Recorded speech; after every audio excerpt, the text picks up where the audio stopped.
If Stephen Harper had tattoos, he'd have one on his right arm saying, "Tough on crime," and another on his left saying, "Defender of free markets." Those two phrases pretty much sum up Harper's carefully cultivated self-image and the platform that his party peddles at election time.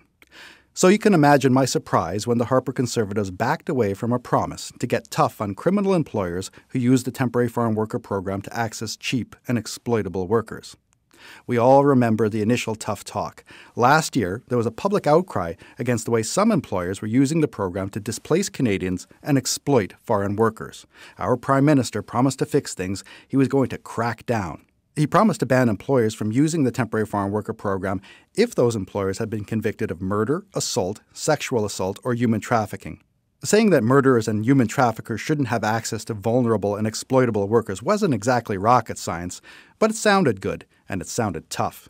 But a funny thing happened on the road to implementation. When the new rules were actually unveiled and put into force on December 31st, the promise to prohibit criminal employers from using the program had disappeared. But no fear, in place of a ban on criminals, we now have, wait for it, a new application form for employers wanting to bring temporary foreign workers into the country.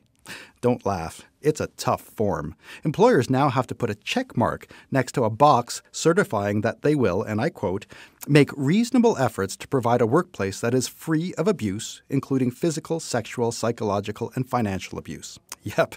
Employers, including those with serious criminal records, will now have to make reasonable efforts not to abuse their employees.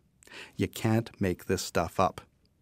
So what does all of this mean? Well, for starters, it means that if Stephen Harper wants a tattoo on his right arm, it's going to have to say, "Tough on crime," except when criminals want to bring temporary foreign workers into the country.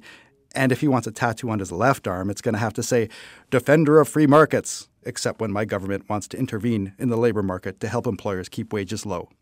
A good thing he has all those sweaters to cover up those tats.